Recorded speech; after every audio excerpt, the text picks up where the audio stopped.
आज से 6 साल पहले वर्ल्ड हिस्ट्री में सबसे बड़ा एक्सपो सामने आया था। इस एक्सपोज में दुनिया भर के बड़े से बड़े लोगों के सीक्रेट्स डॉक्यूमेंट को लीक किया गया था, जिसने हर देश में तहलका मचा दिया था। पर उन डॉक्यूमेंट में आखिर था क्या, जिसकी वजह से हर देश के लोग शौक पे थे।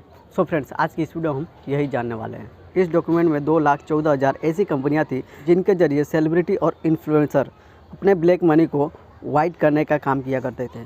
साथ ही साथ 200 से भी ज़्यादा ऐसी कंट्रियां थी जिन कंट्री के जाने माने और अमीरजादे के नाम भी इस लीक डॉक्यूमेंट के लिस्ट में थे। डॉक्यूमेंट में पर्सनल इन्फॉर्मेशन, बैंक स्टेटमेंट, लोगों को भेजे गए ईमेल्स और भी कई पर्सनल इन्फॉर्मेशन इंक्लूडेड थी। ये सारे इन्फॉर्मेशन जोहन डोय नाम के वेसल ब्लोअर के जरिए लीक हुई थी और इन सीक्रेट डॉक्यूमेंट को नाम दिया गया था द पनामा पेपर। सबसे पहले जानते हैं कि पनामा है क्या। पनामा एक छोटा सा आइलैंड कंट्री है और नॉर्थ अमेरिका से साउथ अमेरिका के बीच में बसा हुआ है। मोसैक फोंसेका के सर्वर को हैक करके साल 2016 में कुछ डॉक्यूमेंट लीक किए गए थे और ये जो डॉक्यूमेंट लीक किए गए थे पनामा आइलैंड की जगह से लीक किए गए थे और इस वजह से इस लीक डॉक्यूमेंट को पनामा पेपर भी कहा जाने लगा।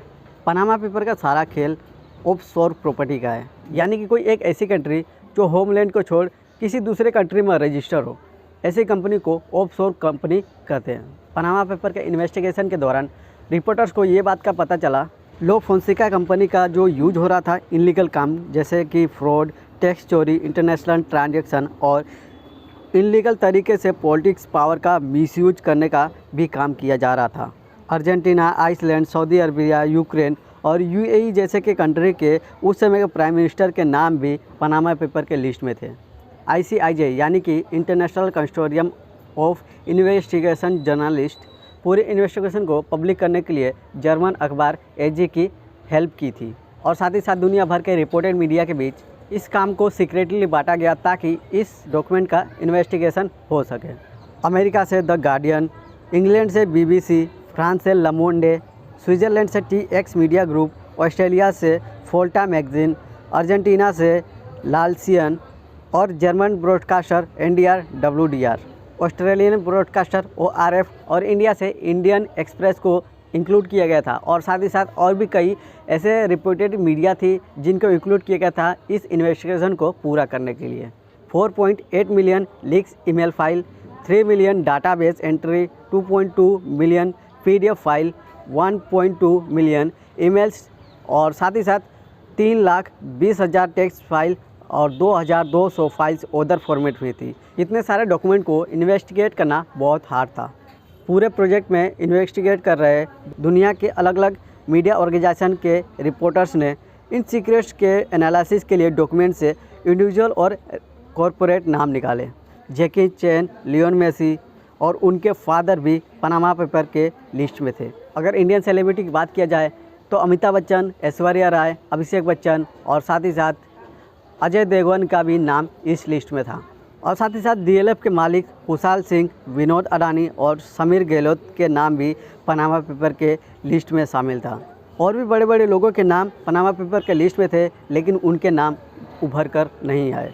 अब सवाल आता है कि आखिर क्यों इतने बड़े बड़े लोगों के जो नाम है वह पनामा पेपर के लिस्ट में थे, आखिर इन्होंने ऐसा क्या किया होगा।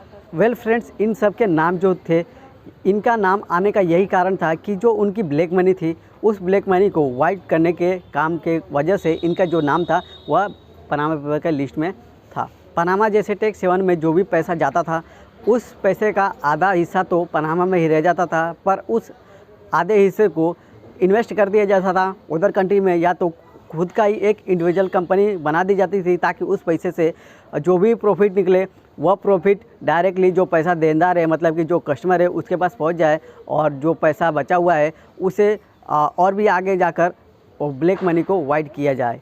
पर जो पनामा के जरिए कंपनी बनाई जाती थी, जो कस्टमर अपने पैसे पनामा में डालता था, उस पैसे से जो कंपनी बनाई जाती थी उस कंपनी का जो ओनरशिप था वह कस्टमर के नाम पर शो नहीं करता था, लेकिन उसका जो भी प्रॉफिट होता था वह कस्टमर के पास ज़रूर जाता था। तो इस प्रकार से सीक्रेटली पनामा में काम होता था, जिसकी वजह से जो भी कस्टमर अपने पैसे को ब्लैक मनी को देता था पनामा में, वह वाइट होकर उसके पास रिटर्न चला जाता था। तो इस प्रकार की प्रोसेस होने की वजह से इन सारे सेलिब्रिटीज़ का नाम आए, इन सारे प्राइम मिनिस्टर्स के नाम आए और इन सारे पॉलिटिशियन के नाम आए और यहाँ पर और भी बड़े बड़े नाम थे जो मैं इस वीडियो में क्लियर नहीं कर पा रहा हूँ। ICIJ और उनके 100 मीडिया पार्टनर्स ने 2016 में पनामा पेपर के इन्वेस्टिगेशन की थी, पर आज के 6 साल के बाद भी दुनिया भर में इसका असर अभी तक नहीं गया है। पनामा पेपर के बाद दुनिया भर के अलग अलग लोग सड़कों पर प्रोटेस्ट करना चालू किया। कई देशों में तो सरकार तक गिर गई थी। पनामा पेपर लीक के बाद कई रिपोर्टर की जान भी चली गई थी।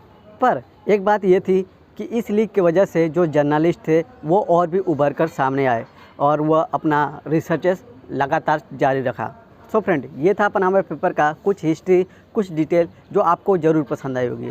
बस आज के लिए इतना ही। उम्मीद करता हूँ आपको ये वीडियो पसंद आया होगा और इस वीडियो में बताई हुई हर एक इन्फॉर्मेशन पसंद आई होगी। मिलते हैं किसी और नेक्स्ट टॉपिक के साथ।